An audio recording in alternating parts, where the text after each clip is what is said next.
Good evening and thanks for joining us. First tonight, the incredible story of a nightclub security guard who was the victim of a senseless attack. He was turned into a human fireball after an angry patron threw a Molotov cocktail at him. But as Georgia Main reports, that just prompted an amazing chase. Out of the corner of my eye, I actually saw a flash. I've put my arm up. Next thing you know, I was covered in flames. I could hear people screaming from behind me. My only goal at the time was to catch this guy. A Saturday night that changed Scott Kelly's life forever. At around 2 a.m, I saw them forcibly eject Troy Collins, at which stage he threatened a few of the staff members, saying that he was going to come back and shoot them between the eyes. 25-year-old Troy Collins had been at a wedding. By 1 a.m, with the party continuing at the New Albury Hotel in New South Wales, Collins was so drunk he was asked to leave.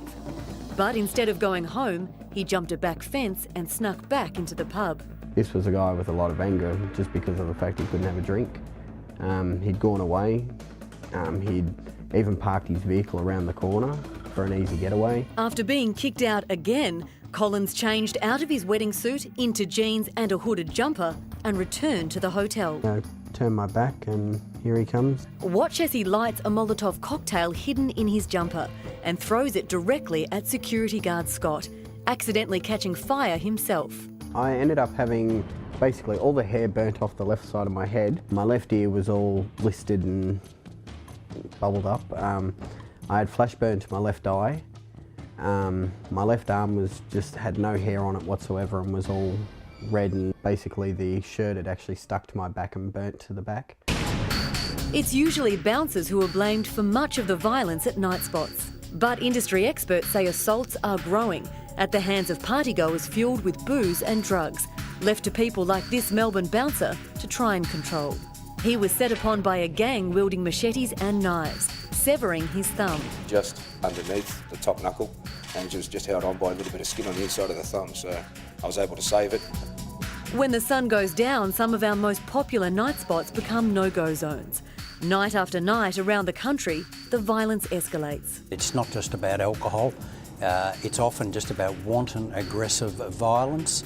It's also about people who are just intent on causing trouble. Brian Carney from the Australian Hotels Association says he's hoping the rest of the country will follow a new law set to be implemented in Victoria. Customers that are refused entry or ejected to come no closer than 20 metres to the front of the premises will be subject to further proceedings by the police.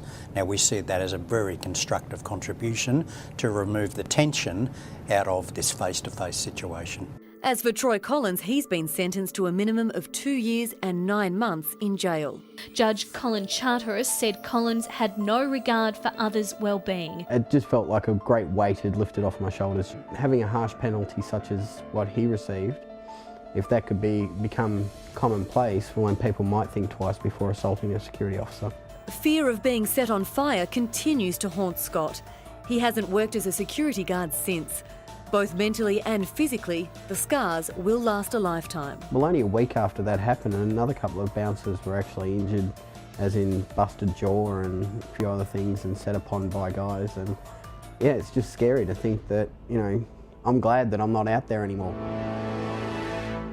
Talk about picking on the wrong guy. That was Georgia Main reporting. Coming up on Today Tonight, the whiz kid who's found the perfect way to avoid